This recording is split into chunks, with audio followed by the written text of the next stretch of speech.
Hello everyone, welcome to सीख study smartly. मैं हूं बलजिंदर सिंह। एक बार फिर से आप लोगों का मेरे यूट्यूब चैनल के ऊपर स्वागत करता हूं। डियर फ्रेंड्स, आज की क्लास के अंदर हम लोग पढ़ने वाले हैं सिग्निफिकेंस ऑफ ऑर्गेनाइजेशनल बिहेवियर कि ऑर्गेनाइजेशनल बिहेवियर के कुछ आपके क्या क्या महत्व हो सकते हैं। उन महत्व को हम अच्छे से पढ़ने वाले हैं। स्टार्ट करते हैं हमारी आज की क्लास को। तो डियर फ्रेंड्स, आज की क्लास के अंदर सबसे पहला जो सिग्निफिकेंस है ऑर्गेनाइजेशनल बिहेवियर का, वो पढ़ने वाले हैं। इससे पहले मेरे यूट्यूब चैनल के ऊपर आपको बहुत सारी जो क्लासेस जब फ्री के अंदर मिल जाती हैं, तो जो बच्चा पहली बार इस क्लास को देखेगा प्लीज लाइक शेयर जरूर कर देना, कमेंट जरूर कर देना, अपने फीडबैक जरूर प्रोवाइड करें और बेल आइकन को दबा लें, क्लिक कर लें सब्सक्राइब बटन के ऊपर, ताकि आपको हर वीडियो का नोटिफिकेशन टाइमली मिलता रहे और आपकी प्रिपरेशन बहुत ही अच्छी हो जाए। ये जो क्लासेस आपकी मैंने चला रखी हैं, ये क्लासेस हैं जो आपकी ये एमकॉम के लिए, एमबीए के लिए, बीकॉम के लिए, बीबीए के लिए और स्पेशली यूजीसी नेट के लिए आपकी बहुत ही ज्यादा इंपॉर्टेंट है और बाकी सभी क्लासेस के अंदर भी ये काम करती है। तो स्टार्ट करते हैं आज की क्लास को। सबसे पहला जो आपका सिग्निफिकेंस है अंडरस्टैंडिंग द ह्यूमन बिहेवियर। अगर मैं बात करूं कि जो आपका ऑर्गेनाइजेशनल बिहेवियर है, जिसके अंदर हम स्टडी किसकी करते हैं कि जो जो लोग आपके संगठन के अंदर होते हैं, चाहे वो इंडिविजुअल है, ग्रुप है या पूरा ऑर्गेनाइजेशन है,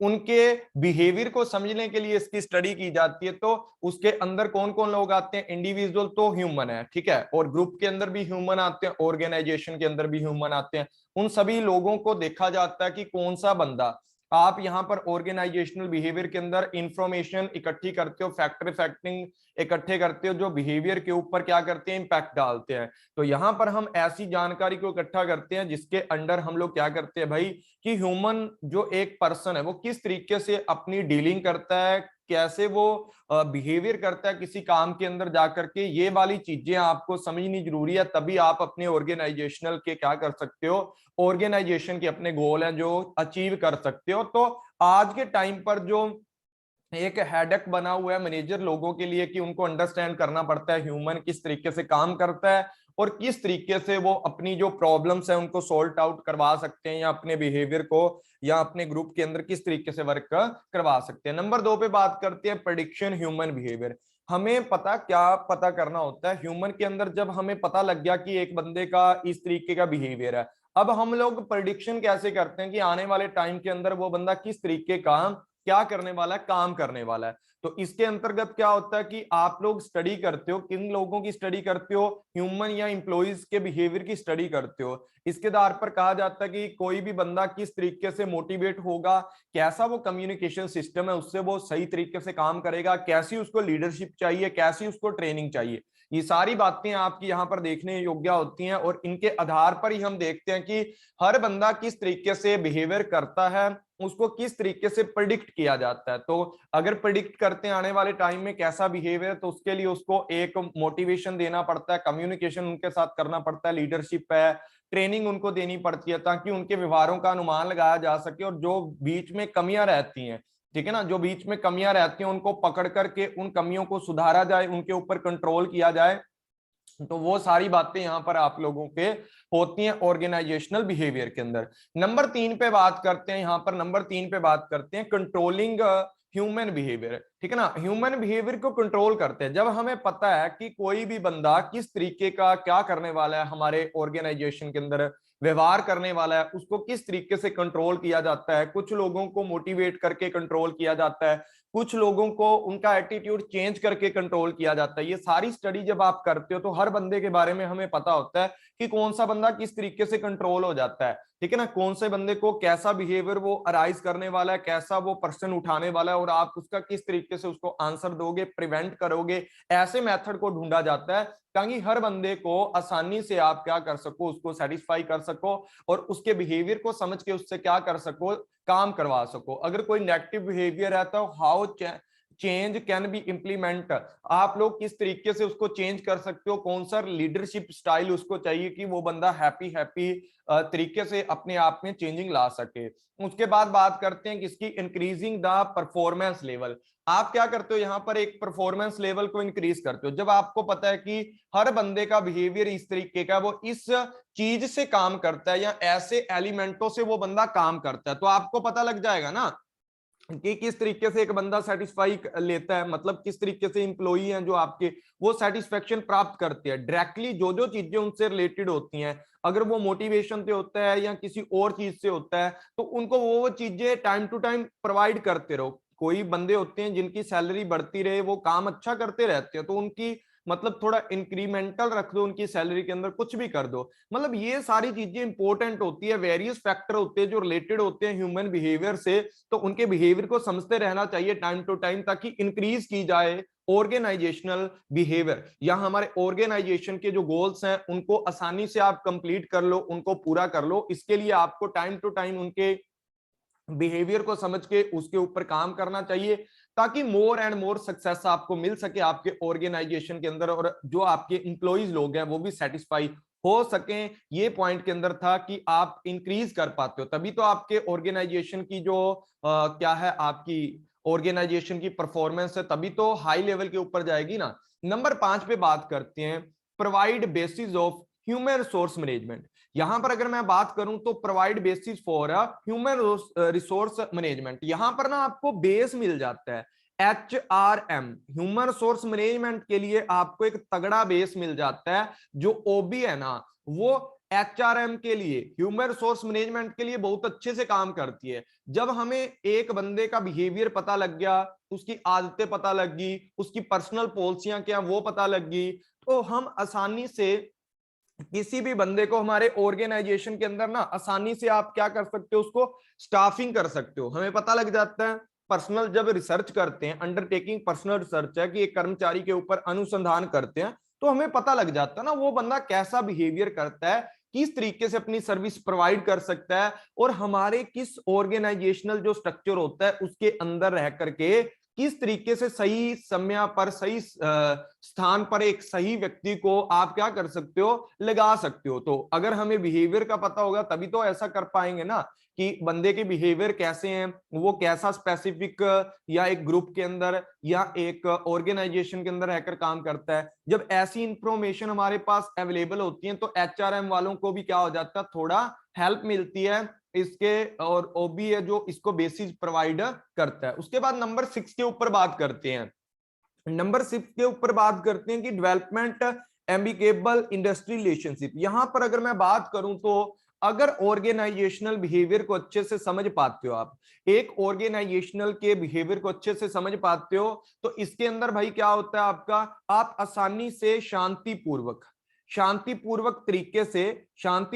तरीके से आप क्या कर सकते हो, हर बंदे को समझा सकते हो, मतलब पूरा उस एक बंदे के बिहेवियर को अच्छे से समझ पाते हो, तो एक अच्छा कोऑर्डिनेशन आप अपनी कंपनी के अंदर पैदा कर सकते हो। इंप्लॉयर और जो ओनर है दोनों के बिटवीन का जो रिलेशनशिप होता है या इंडस्ट्रियल रिलेशनशिप होता है, उनको अच्छा स्टैब्लिश तब कर पाते हो जब हमें सामने वाले बंदे के बिहेवियर का पता होता है। ठीक है ना, सामने वाले बंदे की बिहेवियर का पता होता है तब हम ऐसा कर लेते हैं। ह्यूमन बिहेवियर के अंदर क्या होता है कि आप सॉर्ट आउट करते हो, उनके बिहेवियर से रिलेटेड जो प्रॉब्लम्स होती हैं उनको सुलझाते हो, और क्या करते हो, पूरे का पूरा जो बेनिफिट्स हैं वो यहां पर उठाते हो और उनको सेटिस्फाई करते हो। आपके एम्प्लॉय भी सेटिस्फाई हैं और जो ओनर लोग हैं वो भी, मतलब कोऑर्डिनल जो रिलेशनशिप होता है ना इन दोनों के बीच में, तभी एक मधुर संबंध बना पाते हो जब आपको इंप्लॉयर के और इंप्लॉई के दोनों के लोगों के बीच का जो संबंध है, दोनों के मतलब जो आपके बिहेवियर होते हैं वो पता होते हैं। वो किससे पता होते हैं, वो ऑर्गेनाइजेशनल बिहेवियर से ही आपको यहां पर पता होते हैं। ठीक है ना,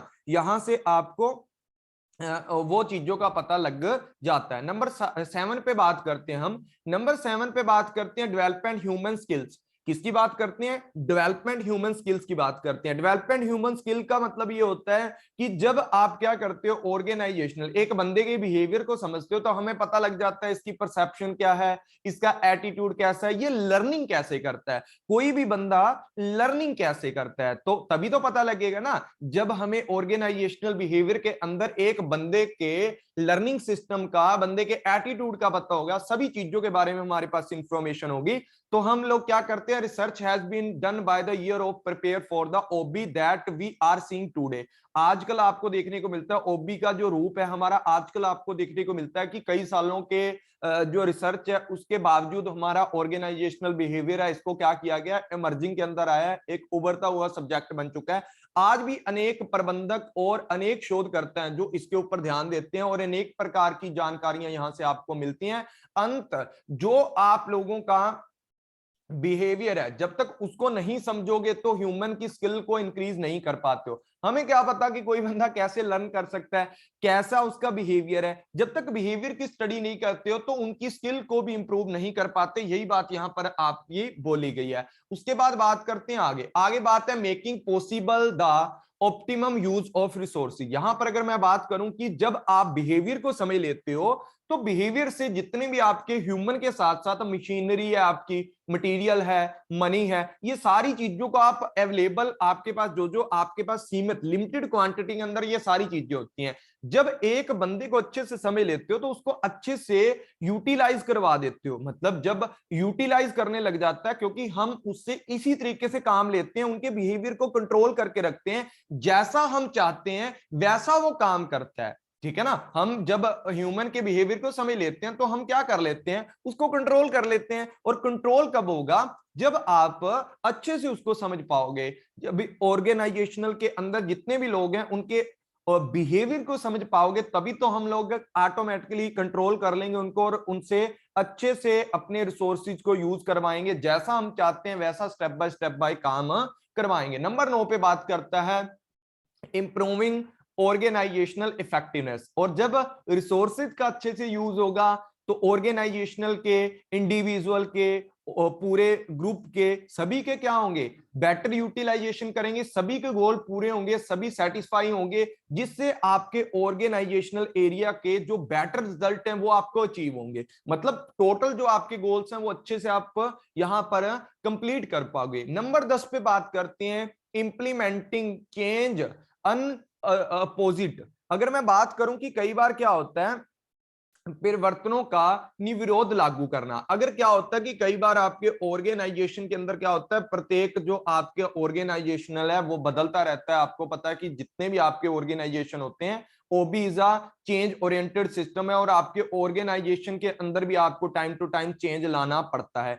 change happen constantly in every organization, ये प्रत्येक ऑर्गेनाइजेशन के अंदर लगातार चलता रहता है। Human nature is the register change. Human का जो नेचर है ना वो इस बात की विरोध करता है कि भाई यार हमें तो कुछ और सीखना नहीं, हमारा काम चल रहा है, हमें नहीं चाहिए कोई भी चेंज हमारे ऑर्गेनाइजेशन के अंदर। लेकिन जब ऑर्गेनाइजेशनल बिहेवियर के अंदर ये वाली प्रॉब्लम को फिक्स किया जाता है, क्योंकि हम लोगों को नई नई चीजें लर्न करवाते हैं, लोगों को नई नई इंप्रूवमेंट करते हैं, उनके बिहेवियर को चेंज करना चाहते हैं ताकि जैसा हम चाहें उनका भी इंप्रूवमेंट हो और हमारे ऑर्गेनाइजेशनल के गोल भी अचीव हो और हर एम्प्लॉई को बेनिफिट हो इस चीज का। टाइम टू टाइम जो चीजें आपकी चेंज होती हैं तो हम क्या करते हैं, जो आपको जो अन अपोजिट जो आपके क्या होते हैं चेंज होते हैं उनको आप आसानी से इंप्लीमेंटेशन कर सकते हो, आसानी से उनको लागू कर सकते हो। Thus they are already mental prepare to the expect to change. उनको मेंटली प्रिपेयर करते रहते हो टाइम टू टाइम कि भाई चेंज तो आएगा और आपको एक्सेप्ट भी करना पड़ेगा। And don't resist change we need, और उनको विरोध करने की जरूरत नहीं पड़ती, क्योंकि हम पहले ही उनके अंदर चेंज वाली जो स्किल है, पहले उनको कंप्यूटर, जैसे मान लो नई टेक्नोलॉजी आनी है, कंप्यूटर आना था आपके, ठीक है ना, कंप्यूटर आपकी कंपनी के अंदर आना था और कोई भी बंदा ऐसा नहीं था जो कंप्यूटर यूज कर लेता था।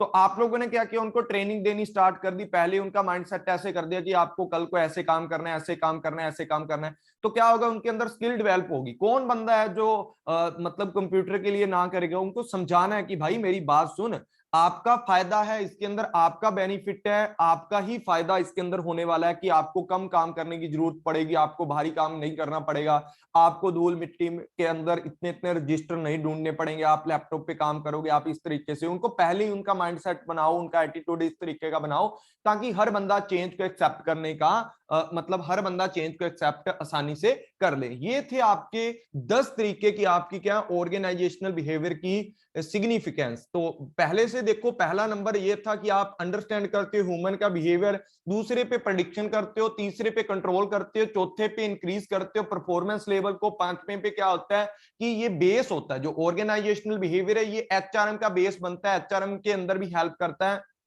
उसके बाद ये एक इंडस्ट्रियल जो एम्बिकेबल का मतलब ये होता है कि मधुर संबंध बनाता है, एक तरीके के अच्छे संबंध बनाता है इंडस्ट्रियल रिलेशनशिप के अंदर, जो आपका ओनर होता है, जो एम्प्लॉय होता है, दोनों के बीच में। उसके बाद बात करते हैं डेवलपमेंट ह्यूमन स्किल। ह्यूमन की जो स्किल होती है उनको भी टाइम टू टाइम डेवलप करता रहता है, ताकि बंदा आगे आने वाले जितने भी टास्क हैं उनको आसानी से कवर अप करता रहे, तो और उनसे इंफॉर्मेशन गेन करता रहता है। साथ ही साथ ऑर्गेनाइजेशनल बिहेवियर के अंदर क्या होता है, ऑप्टिमम यूटिलाइजेशन करते हैं रिसोर्सेज का, हर बंदे का, और साथ ही साथ जितने भी लोग हैं उनसे मटेरियल, मशीन, मनी, बाकी जितने भी रिसोर्स हैं उनको अच्छे से आप लोग कवर अप करवाते हो। फिर बात करते हैं इंप्रूविंग ऑर्गेनाइजेशनल इफेक्टिवनेस। यहां पर इंप्रूव करते रहते हो ऑर्गेनाइजेशनल की इफेक्टिवनेस को, इंप्लीमेंटेशन करते हो चेंज को, साथ ही साथ आप बदलते रहते हो, चेंज अगर आता है कोई उनको टाइम टू टाइम चेंज करते रहते हो। लेकिन उन सारी चीजों के लिए आपको ऑर्गेनाइजेशनल बिहेवियर की स्टडी करनी पड़ती है, ताकि हर बंदा, कोई भी बंदा आपके चेंज का विरोध ना करे, इंप्रूवमेंट करे, ऑर्गेनाइजेशन की इफेक्टिवनेस को बढ़ाता रहे, उनके बिहेवियर के ऊपर आपको टाइम टू टाइम कंट्रोल करता रहना चाहिए, ताकि आप क्या करोगे, उनके रिजल्ट को अच्छा सा निकाल पाओ। तो आज की क्लास के अंदर आपको मैंने 10 तरीके के सिग्निफिकेंस आपको पढ़ाए हैं। नेक्स्ट क्लास जो आपकी है उसके अंदर हम पर्सनैलिटी स्टार्ट करेंगे, ठीक है, पर्सनैलिटी जो हम कल को करने वाले हैं। ठीक है गाइस, आज मैंने आपको 2 से 3 क्लासेस ऑर्गेनाइजेशनल बिहेवियर पे छोटी छोटी 15-15, 20-20 मिनट की दी हैं। इसी तरीके पूरा ऑर्गेनाइजेशनल है आपका कंप्लीट मैं कर दूंगा, बहुत सारी रिकॉर्डिंग आपके लिए मैं डालने वाला हूं। ठीक है, तो सारे बच्चे इनको कंप्लीट जरूर करते रहना। तो thank you all friends, take care, bye bye, मिलते हैं नेक्स्ट क्लास में। अगर क्लास अच्छी लगी है तो लाइक शेयर जरूर करना। तो thank you all friends, take care, bye bye.